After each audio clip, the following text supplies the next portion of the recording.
तपस्वी स्वामी श्री निहाल चंद जी महाराज, परम सरलात्मा दादा गुरुदेव श्री खूब चंद जी महाराज, संघ संरक्षक बहुसूत्र पूज्य गुरुदेव श्री फूल चंद जी महाराज, उत्तर भारतीय प्रवर्तक शासन सूर्य पूज्य गुरुदेव श्री शांति स्वरूप जी महाराज, श्रवण संज्ञ सलाहकार भीष्म पितामह पूज्य गुरुदेव श्री सुमति प्रकाश जी महाराज की जय।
कर्मों की जंजीर न तोड़ी, प्यार प्रभु से जोड़ लिया।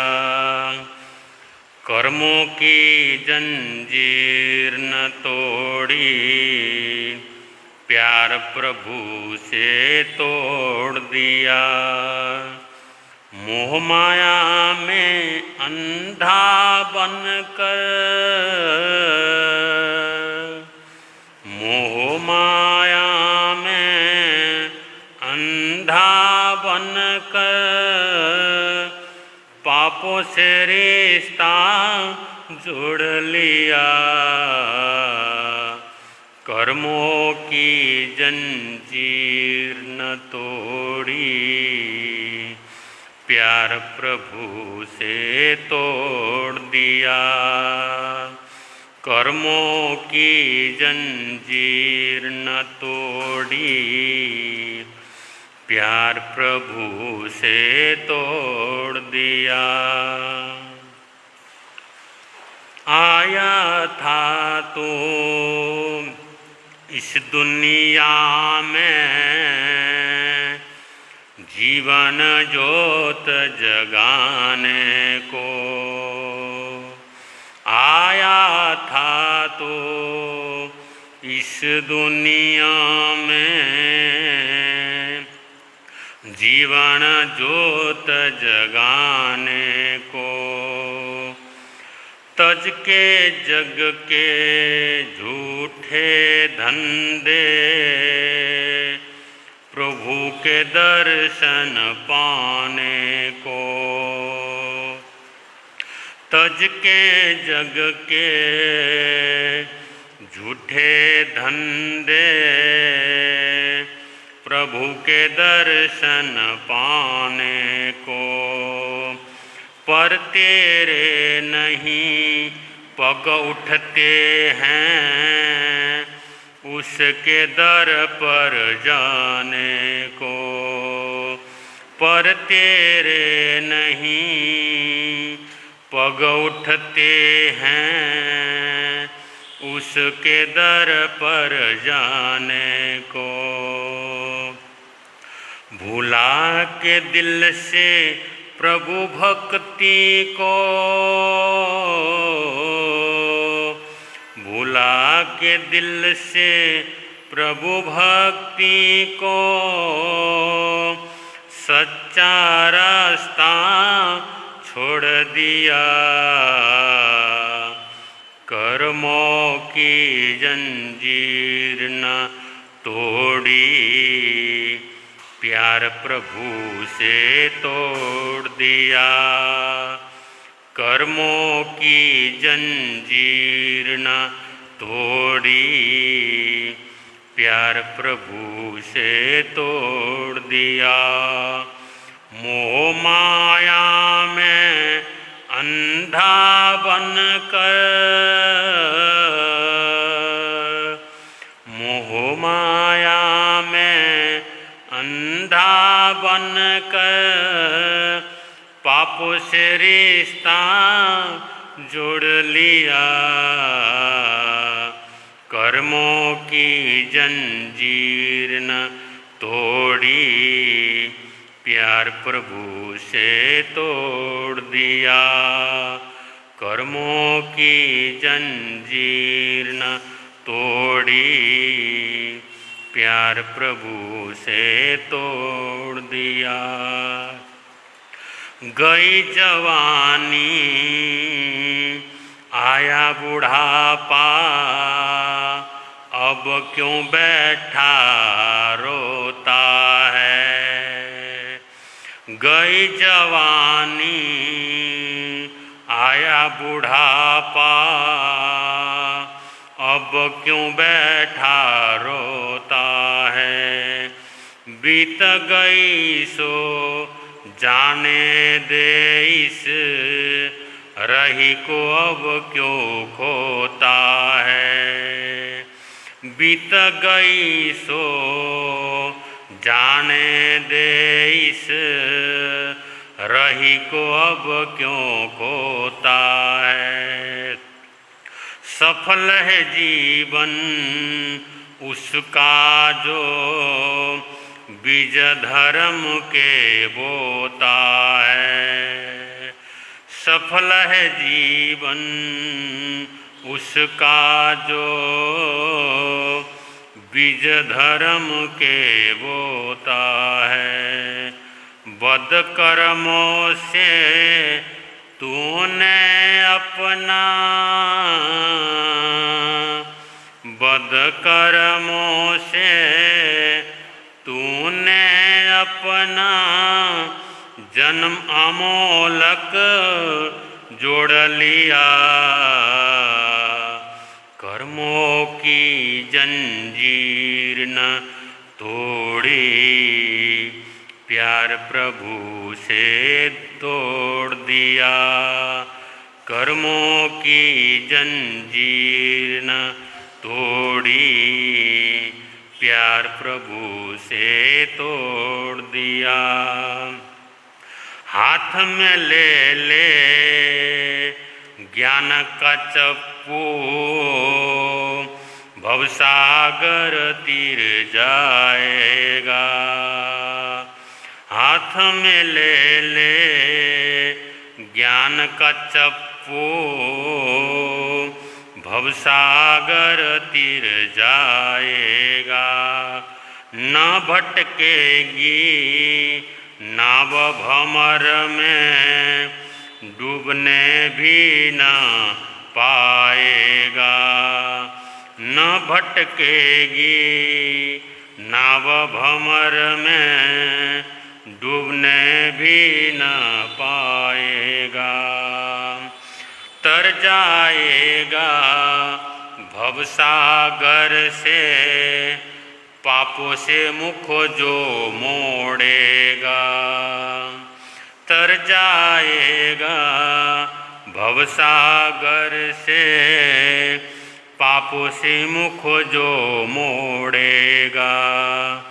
वही सयाना जिसने प्रभु से, वही सयाना जिसने प्रभु से मन का धागा जोड़ लिया। कर्मों की जंजीर न तोड़ी, प्यार प्रभु से तोड़ लिया। कर्मों की जंजीर न तोड़ी, प्यार प्रभु से तोड़ दिया। मोह माया में अंधा बनकर, मोह माया में अंधा बनकर, पापों से रिश्ता जोड़ लिया। कर्मों की जंजीर न तोड़ी, प्यार प्रभु से तोड़ दिया। कर्मों की जंजीर न तोड़ी, प्यार प्रभु से तोड़ दिया।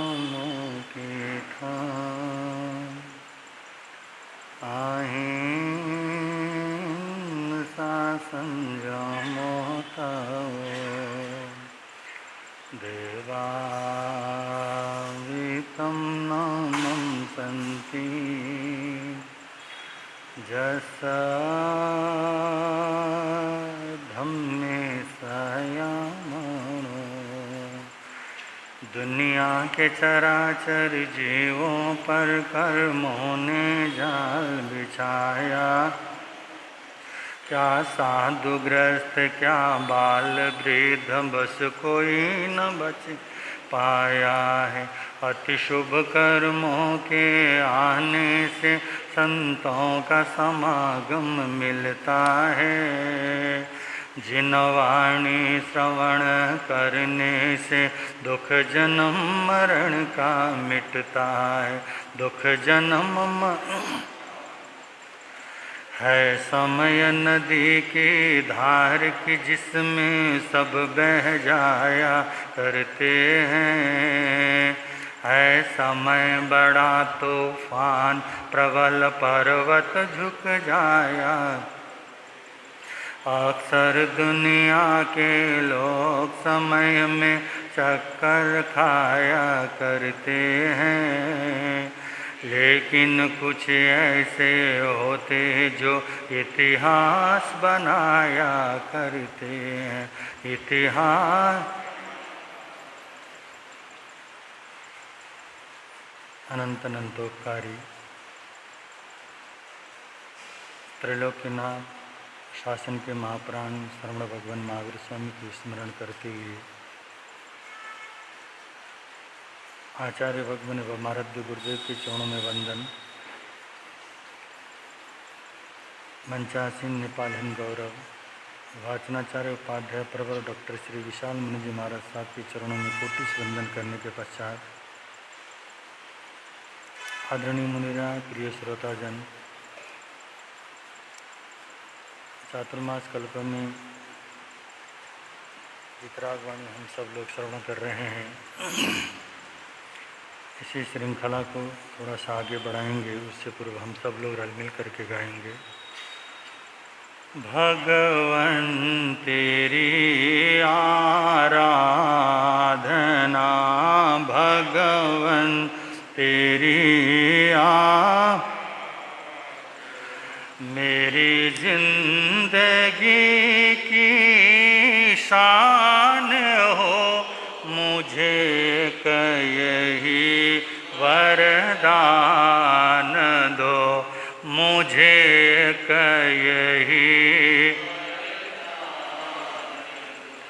मेरी आत्मा बलवान हो, भगवन तेरी आराधना,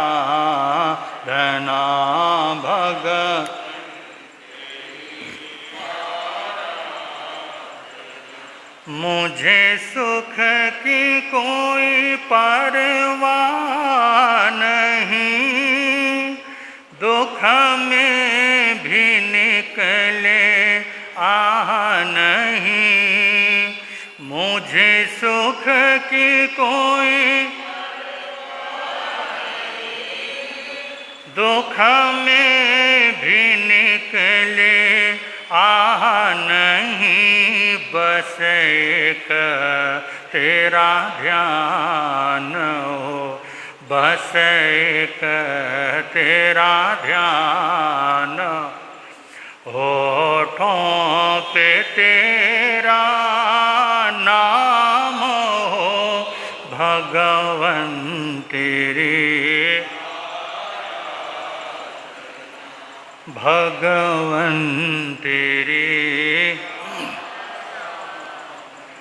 तू सूर्य है मैं कमल हूँ, तू चंद्र है मैं कुमुद हूँ, तू सूर्य तो चंद्र है मैं कुमुद हूँ, तब पद में स्थान हो, तव कमल मुक्ति मेरी शान हो, भगवन तेरी राधना, भगवन तेरी आराधना।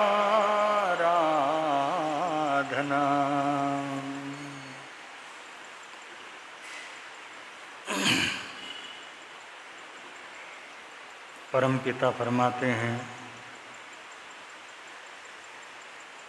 जन्मम दुखम जरा दुखम रोगाणि मरणानि य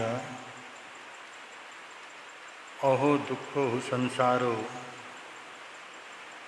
जत्थ की संति जंतवो। संसार में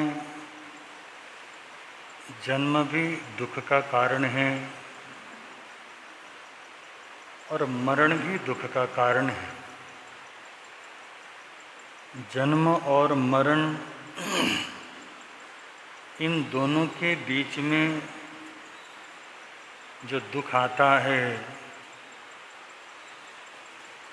वो बुढ़ापे का दुख और रोग आदि जो दुख हैं, ये सभी दुख संसार में ऐसे दुख हैं जिनको अभी हम समझ नहीं पाए हैं। यहाँ तक कि जन्म को तो हमने दुख माना ही नहीं, और जहाँ जन्म होता है वहाँ मृत्यु निश्चित। जन्म के साथ मृत्यु लगा हुआ है, और जन्म के साथ जब मृत्यु लगा है और हमने जन्म को दुख नहीं माना, तो मरण को भी हम दुख नहीं मानते। और इसके बीच में जो जीवन है और जीवन में घटने वाली घटनाएं हैं, चाहे वो बुढ़ापे के रूप में हो या रोग आदि के रूप में हो, बस हम उसको दुख मानते हैं। अगर जन्म को दुख माना होता तो आज हम अपने जन्मोत्सव को इतने हर्षोल्लास के साथ न मनाते हैं। अपने बेटे का जन्मोत्सव, पौत्र का जन्मोत्सव, अपना स्वयं का जन्मोत्सव न जाने कितने हर्षोल्लास के साथ मनाते हैं। भगवान कहते हैं जन्म दुख का कारण है। अगर इसको हमने दुख का कारण मान लिया होता और इसका ज्ञान अगर हमको हुआ होता, तो बंधु आज हम इसके जन्म और मृत्यु के बीच में जो जीवन है, उस जीवन को संभालने की कोशिश करते, जीवन को हम संवारने के लिए कुछ न कुछ प्रयत्न करते, परंतु हमने वो किया नहीं। और ये न करने के पीछे मात्र एक कि हमने आज तक अपने इस भेद विज्ञान का ज्ञान हुआ नहीं। क्योंकि आप बार बार सुनते हैं, ये भेद विज्ञान शब्द को हमने बहुत बार सुना है, और भेद विज्ञान का मतलब होता है जीव और अजीव को जान लेना, नित्य और अनित्य का बोध हो जाना। इस संसार में नित्य क्या है और अनित्य क्या है, जीव और अजीव क्या है, इन दोनों को जानने से भेद विज्ञान होता है। और बंधु, जितने भी जीव आज मोक्ष में चले गए हैं या जिनको सिद्ध गति प्राप्त हुई है, कोई एक भी जीव ऐसा नहीं है जिसने भेद विज्ञान न किया हो। भेद विज्ञान के कारण ही यहाँ से जीवों को सिद्ध गति प्राप्त हुई है। और इसी तरह आज जो आप और हम लोग संसार में जो भटक रहे हैं, और जितने भी जीव ये संसार में भटक रहे हैं, या इस संसार में जितने भी जीव हैं, उन संसार में जीवों का होने का कारण भी भेद विज्ञान का अभाव है। वो भेद विज्ञान का ज्ञान होना और भेद विज्ञान के अभाव के कारण आज तक हमारी आत्मा संसार में परिभ्रमण कर रही है। और संसार में परिभ्रमण कर रही है तो हम दुख को क्या कर रहे हैं, पा रहे हैं। और संसार का जरा सा जो सुखाभास है, उसी सुखाभास के लिए हम पुरुषार्थ करते हैं, मेहनत करते हैं, और जरा सा वो सुख प्राप्त हुआ और हम सोचते हैं कि हमको सुख मिला, परंतु सुख तो मिल नहीं सकता।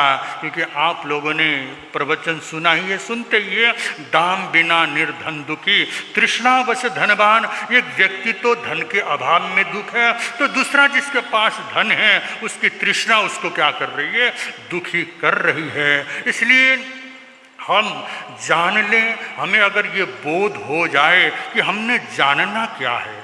अब जानने के लिए हमें बार बार ये प्रेरणा मिलती है महापुरुषों से कि तुम क्या कर लो, आत्मा अनुभूति को कर लो।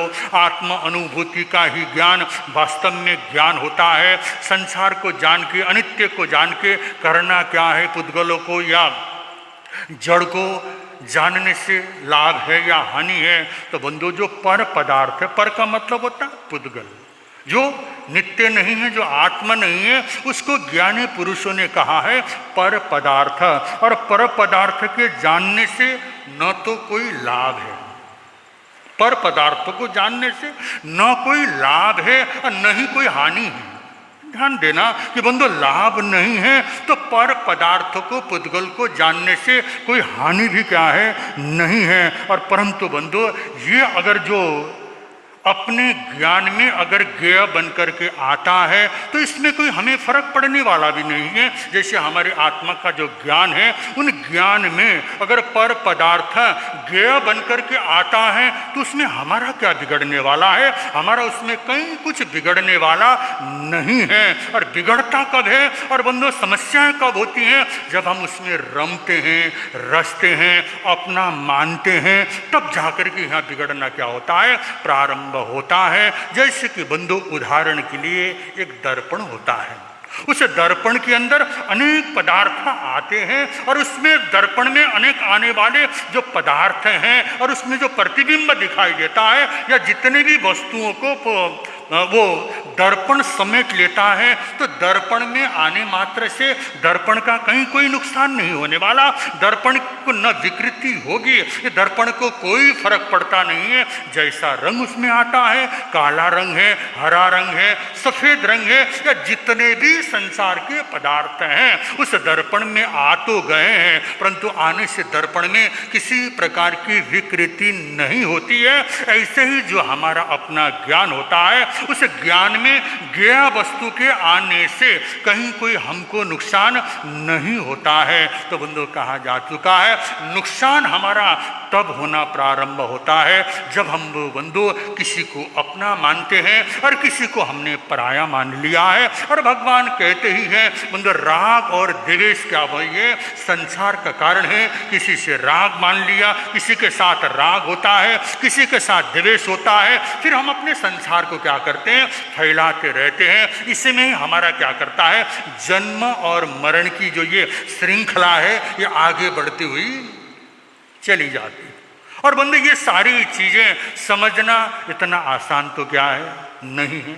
और इन सब चीजों को समझने के लिए सबसे पहले हमारे जीवन में जिज्ञासा का होना परम आवश्यक है। अगर कोई चीज हमने जानने की अंदर जिज्ञासा का कोई भाव ही नहीं है, हमें समझने की चाह ही नहीं है, रुचि नहीं है, तो मतलब कोई भी ज्ञान हमें हमारे जीवन को परिवर्तित करने वाला नहीं होता है। जीवन परिवर्तन जब होता है जब हमारे मन में कुछ क्या हो जाए, भाव उठे, कुछ जानने की उत्सुकता हो। आज हम लोग तो ऐसे प्रमाद में, गहरे प्रमाद में पड़ चुके हैं, हमको पता सब कुछ होता है और हम लोग उन्हीं में खेलना शुरू कर दिए हैं, उन्हीं पर पदार्थों में हम लोग क्या कर रहे हैं, रमण कर रहे हैं। और हमने कहीं कुछ आचरण का मन में भाव आता नहीं है, हम उन शब्दों को ही क्या कर रहे हैं, खेल रहे हैं। अगर हम प्रवचन सुनते हैं, कोई स्वाध्याय करते हैं, और कोई भी चीज़ अगर हम लोग थोड़ा बहुत स्वाध्याय के माध्यम से प्रवचन श्रवण करने से हमारी वाणी का विलास तो हो सकता है, बुद्धि का विलास हो सकता है। वाणी विलास और बुद्धि विलास आचरण नहीं है, वो ज्ञान नहीं है। क्योंकि वाणी से थोड़ा सा मनोरंजन हमने लिया, तो आज इस यही कारण है कि बंधु हर चीज में मनोरंजन क्या करता है, जहाँ मनोरंजन होता है, मनोरंजन में जरा सा आकर्षण हमारा बनता है, परंतु शुद्ध रूप में आत्मा अनुभूति की बात अगर किसी से कहा जाता है तो बंधु वह हमारी रुचि न होने के कारण, क्योंकि हमारा अपना लक्ष्य कुछ भी क्या है, पहले तो हम अपना लक्ष्य निर्धारित करें कि मेरा गंतव्य क्या है, मुझे पाना, जाना कहाँ है, मुझे पाना क्या है। बस कम से कम इतना तो ज्ञान हो जाए, परंतु हम तो वैसे ही क्या कर रहे हैं, भटक रहे हैं। और वैसा ही बिना गंतव्य के यात्रा करने वाला व्यक्ति बंधु विक्षिप्त हो सकता है, उसका कहीं कोई लक्ष्य नहीं है। जैसे आप कहीं जा करके रेलवे स्टेशन में जाके काउंटर में अगर आप टिकट मांगते हो, टिकट मांगने पर अगर अंदर से आवाज़ आती है कि कहाँ की टिकट काटूं, अगर आप कहते हैं कि कहीं की भी तू टिकट दे दे, तो बंधु सामने वाला व्यक्ति आपके बारे में क्या सोचेगा, वो यही तो सोचेगा ये क्या है, पागल है और इसका कोई गंतव्य ही नहीं है, उसको सिर्फ टिकट की जरूरत है और इसको जाना कहाँ है, इस बात का कोई ज्ञान नहीं है। आज हमारी अवस्था कहीं ऐसी तो नहीं है, हम जाना चाहते हैं, यात्रा करना चाहते हैं, हमें सुख चाहिए, हमें आनंद चाहिए, हम सुख की खोज में चल रहे हैं, परंतु सुख कहाँ है, उससे हमारा कोई लेना देना नहीं। सुख क्या है इसको जानने की कहीं कोई हमारे मन में उत्साह नहीं है। तो बंधु ज्ञानी पुरुष ने कहा है, अगर तुमने सुख को पाना है, ये सुख को पाना है तो पहले ये जानो, जन्म भी दुख का कारण है, बुढ़ापा भी दुख का कारण है, रोग भी दुख का कारण है और मरण भी दुख का कारण है। ये चारों कारण दुख का कारण है। तो सुख पाने के लिए फिर करना क्या है? तो ज्ञानी पुरुष ने एक ही बात कही, ऐसे कर्मों को करना, वो करनी तुमको करनी होगी जिससे तुम्हें जन्म और मरण से मुक्ति मिल जाए, जन्म मरण की श्रृंखला टूट जाए, समाप्त हो जाए, तब जाके तुम्हें आनंद की अनुभूति हो सकती है, आनंद तुम्हें मिल सकता है। परंतु जन्म मरण के चक्कर को तोड़ना नहीं चाहते, जन्म मरण की श्रृंखला को आगे बढ़ा रहे हैं। और चाहना हमारी चाहना क्या होती है कि मैं आनंद को प्राप्त हो जाऊं, मुझे आनंद प्राप्त हो, परंतु इस तरह से कभी मिल नहीं सकता है। इसलिए बंधु, जब हम किसी चीज़ को जानते हैं और जानने के बाद बंधु सुख पाने के लिए तो हमें सहज भाव में क्या करना पड़ेगा? आना पड़ेगा। जैसे कि अभी आपको उदाहरण दिया गया, दर्पण किसी प्रकार की कोई प्रतिक्रिया नहीं करता, अनंत वस्तुएं, अनंत चीज उस दर्पण में आते हैं, दर्पण का कहीं कुछ बिगड़ता नहीं है। ऐसे ही संसार को जानो, ज्ञेय पदार्थ को जान लो, परंतु उसका प्रभाव हमारे अंदर न रहे। हम सहज भाव से क्या कर लें? हर वस्तु को देखें और हर सहज भाव से हर चीज स्वीकार करते हैं, तब बंधु हमारे अंदर भेद विज्ञान हो जाता है। और भेद विज्ञान का मतलब आत्मा और शरीर का जब भेद विज्ञान हो गया तो धीरे धीरे बंधु हमारी यात्रा, हमारा लक्ष्य मोक्ष की ओर हो जाता है। और लक्ष्य और हमारा मोक्ष होता है तो वही मोक्ष है जिसमें अनंत सुख है। और मोक्ष फिर समझना इतना आसान नहीं, शब्दों में तो हमने क्या कर दिया, बहुत समझ लिया। मोक्ष का मतलब होता है मुक्त होना। और किससे मुक्त होना है? जिसके साथ हमारा जुड़ाव है, उन जुड़ाव को तोड़ना है और जुड़ाव से अलग होना है, वही तो मोक्ष है। अगर मुझे इस एक कपड़े से क्या करना है, मुझे इस कपड़े से मुक्ति पानी है, तो इस कपड़े को मुझे क्या करना पड़ेगा? छोड़ना पड़ेगा। जिस वस्तु को मैंने अपना माना है, उन वस्तुओं को मुझे क्या करना है? छोड़ना है। और बंधु, मैंने अपने शरीर को अपना माना है, संसार के जितने भी वस्तुओं को अपना माना है, उसके बाद मेरा क्रोध, मान, माया, लोभ, इनको मैंने अपना माना है। अनादिकाल से मेरे आत्मा के साथ इस संस्कार के रूप में इनकी यात्रा मेरे साथ साथ आगे तक बढ़ रही है। इन सबको तोड़ना, टूटते टूटते टूटते बंधु सारी चीजों से मैंने क्या कर दिया है? अपने आप को स्वतंत्र कर लिया। बंधु, यही तो मोक्ष है, यही तो मुक्ति है। और जहां वस्तु के साथ जुड़ाव है वहां दुख शुरू हो जाता है। और आसक्ति ही क्या है? दुख का कारण है। तो ज्ञानी पुरुषों ने कहा, और तुमने आनंद की खोज की है और तुमने जन्म मरण से मुक्त पाकर तुम्हें मुक्त होना है, तो उसका मुक्ति के कारण को, उस आसक्ति के कारण को तुम क्या कर लो? समझ लो। और समझ में जिस दिन आएगा तो बंधु हमें जन्म, जरा, रोग आदि ये कोई भी हमें क्या कर सकता? दुख नहीं दे सकता। अन्य ऐसी चीज़ों को जानना और समझना ही बंधु हमारे अपने लक्ष्य को पाने के लिए, इस लक्ष्य के लिए गति देना है। अन्यथा बंधु चारों गतियों में न जाने कितने समय से हमारी आत्मा क्या कर रही है? भटक रही है और भटकती रहेगी। इसी तरह श्रेणिक चरित्र चल रहा है, उसको थोड़ा सा और आगे बढ़ा रहे हैं। श्रोता सुन लो ध्यान लगाकर, श्रेणी का चरित्र सुनाते हैं, चरित्र सुनाते हैं, धर्म की महिमा गाते हैं। श्रोता सुन लो ध्यान लगा कर, श्रेणी का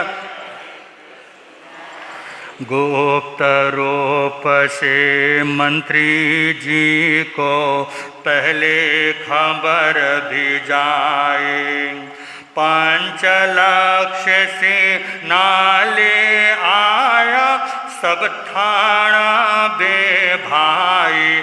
श्रोता ध्यान लगा कर, श्रेणी का चरित्र चिलावेती को खबर हुई तो भागा ले परिवार। चोर पल्ली में आकर रहता, करता पेट गुजार।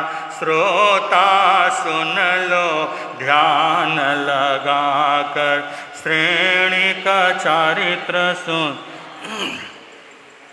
तो वर्षों बाद राजकुमार श्रेणिक अपने राजगिरी नगरी को लौट रहे हैं और राजगिरी नगरी के बाहर आकर जब उन्होंने मंत्री परिषद को सूचना दी कि गुप्त रूप में जब ये सूचना मंत्री परिषद में मिल जाती है तो जितने भी बुजुर्ग और जितने भी वरिष्ठ ज्येष्ठ मंत्री जो अनुभवी हैं उन सब ने अच्छी सलाह मशवरा के साथ बंदो अंदर से सभी सैनिकों के प्रमुख नेतृत्व करने वाले सैनिक प्रमुखों से वार्तालाप हुई और जो भी परेशान थे उस नेतृत्व को जिन्होंने नेतृत्व से जो परेशान हो रहे थे सभी एक साथ में संगठित होते हैं और कहते हैं जो 198 भाई श्रेणी के अन्य जो भाई थे उन सब भाई भी बंधु चिलायत कुमार से परेशान थे। तो सारे भाई और सेनाओं के साथ में मंत्रियों ने बंधु राजकुमार श्रेणिक के साथ भेंट करने की ये समय निश्चित किया और राजकुमार श्रेणिक से जब आकर वो सब मिलते हैं और ये सब मिलने की गुप्त रूप से जब सूचना चिलायत कुमार को मिलती है तो चिलायत कुमार को लगने लगा कि अंदर ही अंदर से विद्रोह चल रहा है और उसको पता चला कि राजकुमार श्रेणिक जो विदेश गमन करने के लिए विदेश में गए थे वो गुप्त रूप में राजगिरी नगरी में आ चुके हैं और आने की जब सूचना हुई और बंदो जो डरपोक व्यक्ति होता है और बंद जिसके अंदर वो गुण नहीं होते स्वाभिमानी नहीं अभिमानी जो होता है बंदो अभिमानी व्यक्ति जीवन में वो सफल नहीं होता है। और उस चिलायत कुमार ने देखा कि अब मेरे हाथ में कुछ नहीं क्योंकि सैनिकों की ताकत भी श्रेणिक के साथ में चली गई है और मंत्री परिवार जो मंत्रीगण सारे के सारे श्रेणिक के अधीन होने की जानकारी उसको मिली और साथ साथ में उसके जितने भी भाई थे सभी भाइयों ने विद्रोह कर दिया है। इस बात का ज्ञान होते ही चिलायत कुमार वहाँ से निकलता है अपने परिवार को अपनी माता को और अपने परिवार को लेकर के बंदो चोरपल्ली में जाकर कहीं गुप्त स्थान में ऐसे स्थान में क्योंकि शरीर की रक्षा के लिए सुरक्षा के लिए परिवार की सुरक्षा के लिए गुप्त स्थान को वो ढूंढता है। और इधर से राजकुमार श्रेणिक ने जब राजगिरी नगरी में अपने संपूर्ण शक्तिशाली भाई और सेनाओं के साथ प्रवेश किया तब बंधु चिलायत कुमार का कोई पता नहीं चला और राजकुमार श्रेणिक राजगिरी में प्रवेश कर जाते हैं और उनके प्रवेश करते ही राजगिरी का माहौल क्या हो जाता है बदल जाता है। आगे कहा है श्रेणिक राजगृह में आया प्रजा सभी हर्षानी माता जी के चरणन में राज करे सुखदानी श्रोता सुन लो ध्यान लगा कर श्रेणिक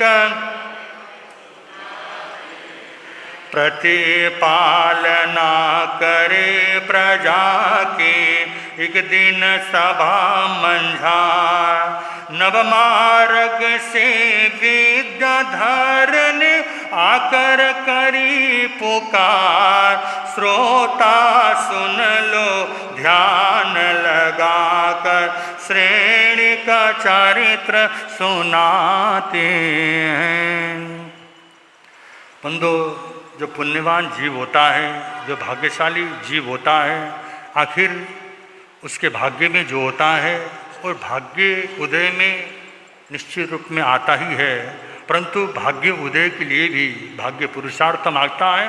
पुरुषार्थ और पराक्रम के साथ भाग्य को उदय में लाया जा सकता है। ऐसे राजकुमार श्रेणिक वो भाग्य के पीछे तो नहीं दौड़े भाग्य उनके पीछे पीछे चलता हुआ आया और किसी प्रकार की कोई लालसा नहीं है पद पाने की चाहना नहीं है। जिस व्यक्ति के मन में पद की लालसा चाहना और आकांक्षा नहीं होती है बंधु फिर वो व्यक्ति उस पद के कर्तव्य को समझता है। राजकुमार श्रेणिक और बंधु राजगिरी में में प्रवेश करते हैं। और जब राजगद्दी उनका स्वागत करने को तैयार थी, राजगद्दी में बैठने के बाद उनको पता है ये गद्दी में बैठ करके मुझे जनता की सेवा करनी है, और जनता की सेवा में दत्तचित्त होकर के राजकुमार श्रेणिक और महाराजा श्रेणिक बन चुके थे। और महाराजा श्रेणिक ने जनता की सेवा करनी प्रारंभ की, और इतने दिनों से जो परेशान जनता थी आज उन्होंने चैन की सांस ली, और उन्होंने उनको लग रहा था आज हम खुली हवा में सांस ले रहे हैं, ऐसा उन्होंने महसूस किया। और जनता बड़ी प्रसन्न थी। जहां राजा अनुकूल होता है जनता बंधु अवश्य आनंद का और खुशी और आनंद को महसूस करने वाली होती है। और इस तरह से समय आगे बढ़ रहा है, और राजा महाराजा श्रेणिक और बंधु अपने राष्ट्र की जनता की सेवा में दत्तचित्त होकर के लग जाते हैं। और वो शक्तिशाली राजा है। उस जमाने में मगध देश एक शक्तिशाली राज्य हुआ करता था। उस शक्तिशाली राजा के प्रति बहुत लोगों की क्या बनती है, एक अपेक्षा रहती है कि हर शक्तिशाली व्यक्ति से बंधु कोई भी क्या करता है, सहयोग मांगता है। जैसे कि आज हमारे घर में कोई व्यक्ति मांगने के लिए आता है, तो मांगने के लिए जो व्यक्ति हमारे पास आया है तो हमारे मन में भाव आना चाहिए कि कम से कम जिस व्यक्ति ने मुझे कुछ माना है इसलिए मुझसे वो मांग रहा है, तो उस व्यक्ति को मैं क्या करूं, अपमानित न करूं, मैं उसका सम्मान करते हुए मैं कुछ न कुछ उसको क्या कर दूं, सहयोग करने की चेष्टा करूं। ऐसी भावना होनी चाहिए। ऐसा ही महाराजा श्रेणिक के पास एक सूचना आती है, और सूचना ऐसी आती है कि बंधु एक विद्याधर आया, और विद्याधर ने केरलपुर के जो राजा हैं वहाँ का संदेश लेकर के आकर के कहता है उसने हमारी कहीं गलती नहीं है और हमारे राज्य में आक्रमण करने की तैयारी कर दी है, इसलिए आप से हम सहयोग की अपेक्षा रखते हैं। और बंधु सहयोग की अपेक्षा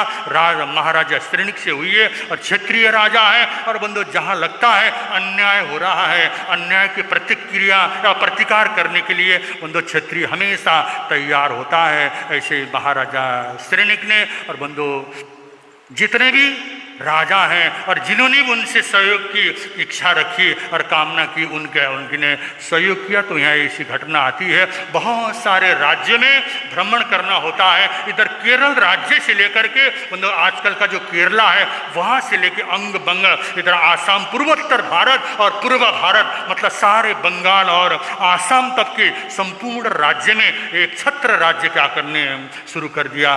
महाराजा श्रेणिक ने अपना साम्राज्य बनाया और अपने सहयोगी राजाओं के साथ बंधु वो अपने वरिष्ठ राज्य के रूप में उस मगध देश को उन्होंने स्थापित कर दिया। और करने के बाद बंधु बहुत सारा वक्त लगता है। और पुराने जमाने में राजा जब किसी का सहयोग करते थे और शक्तिशाली राजा जहाँ सहयोग करता था, कहते बंधु उस राज्य के जो राजाएं होती थी वो कुछ न कुछ भेंट के रूप में उनको समर्पित करती थी। तो महाराजा श्रेणिक के पास भी बंधु बहुत सारी राजकुमारियों को राजा ने क्या कर दिया, समर्पित कर दिया। तो महाराजा श्रेणिक के कई कन्याओं के साथ क्या हो जाता है, विवाह हो जाता है। अब बात तो यहाँ एक ऐसी घटना घट गई और धीरे धीरे वो क्या करता है, राज्य में इतना व्यस्त हो गया, युद्ध में इतना व्यस्त हो गया और उसने बंधु विस्तार बाद में इस तरह से लग गया महाराजा श्रेणिक कि बंधु वो अतीत की स्मृतियों को धीरे धीरे क्या करता रहा,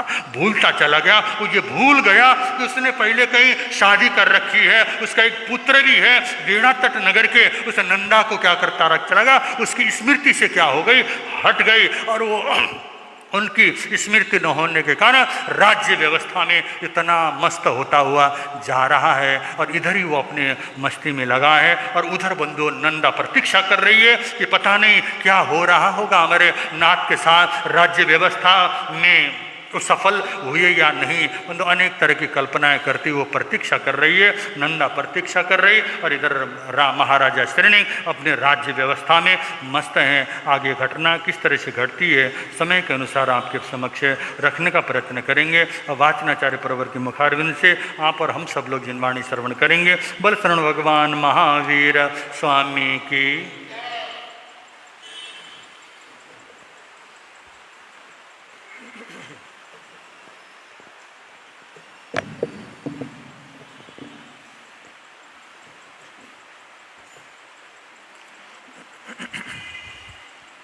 त्रिभुवन पीड़ा हरण हार हो, तुमको मेरा नमस्कार। सर्व जगत के अलंकार, प्रणाम तुम्हें मेरा हर बार। तीन जगत के नाथ आपके चरणों में जाऊं बलिहार। भवसागर के शोषण करता, तुमको वंदन बारंबार। भवसागर के शोषण करता, तुमको वंदन बारंबार।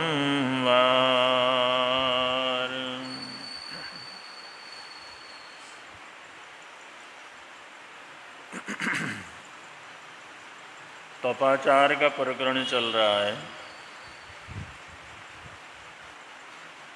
तपाचार के बीच में प्रायश्चित्त तप का स्वरूप क्या होता है, ये शास्त्रकार बतला रहे हैं। दुनिया में एक दृष्टि और प्रवृत्ति होती है। इंसान भले ही जीवन में कितने ही गलती करे, लेकिन वो दूसरे को उसका कारण मानता है।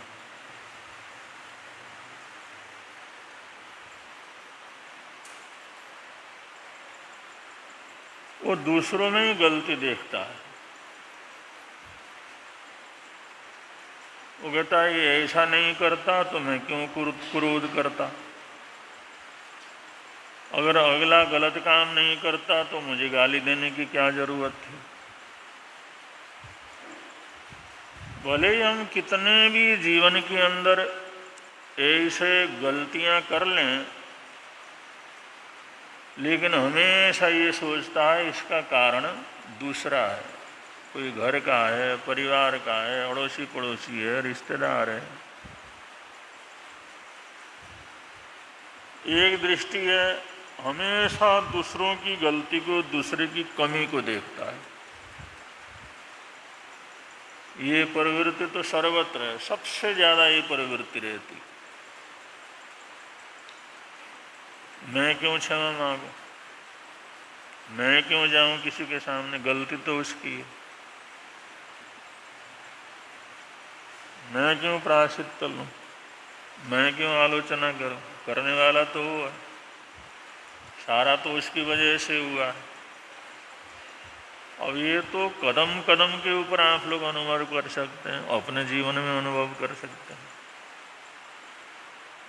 आम दृष्टिकोण ये रहता है, आदमी अपनी गलती का कारण दूसरे के अंदर ही ढूंढता है। एक तो ये दृष्टिकोण है, एक तो ये सोच है। और जो कमी दूसरे के अंदर ढूंढता है, बुराई दूसरे के अंदर ढूंढता है, हमेशा दूसरे को गलत समझता है, वो न कभी आलोचना करता है, न कभी पश्चाताप करता है, न कभी निंदना लोना गर्जा करता है। उसके जीवन में आते ही नहीं होगे तो मैंने गलत किया ही नहीं तो मैं क्यों करूं, मेरा कोई दोष ही नहीं है, मैंने कुछ किया ही नहीं, उसकी वजह से हुआ है, उसने किया है, उसने करवाया है। तो दुनिया के अंदर ये दृष्टिकोण रखने वाले सबसे ज्यादा लोग रहते हैं।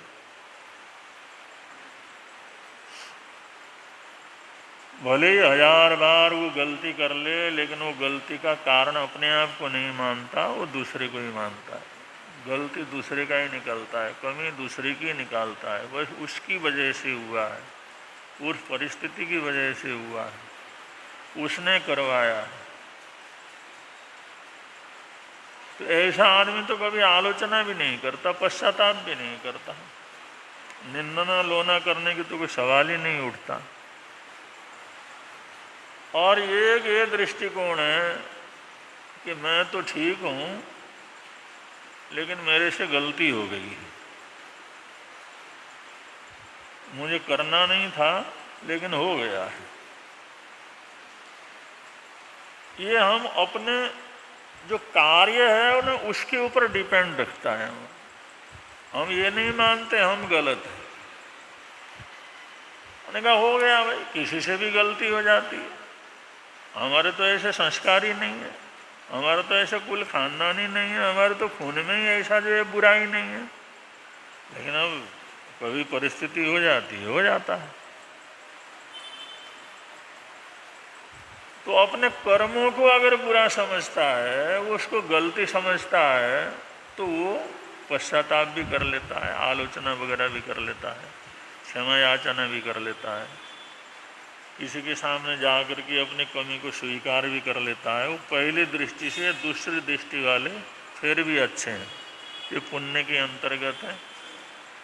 कम से कम पारिवारिक सामाजिक ढांचे को बनाए रखने के लिए इन लोगों का अच्छा सहयोग रहता है। गलती कर ली और उसको स्वीकार कर लिया, क्षमा याचना कर ली, जो भी हुआ उसको वहीं पर मिट्टी में डाला, चलो भाई जो कुछ हुआ इसको ख़त्म करो, हमने जान के तो नहीं किया, हम ऐसा तो कभी करते नहीं, हम ऐसे बुरे आदमी तो है ही नहीं, लेकिन हो गया, चलो छोड़ो इसको।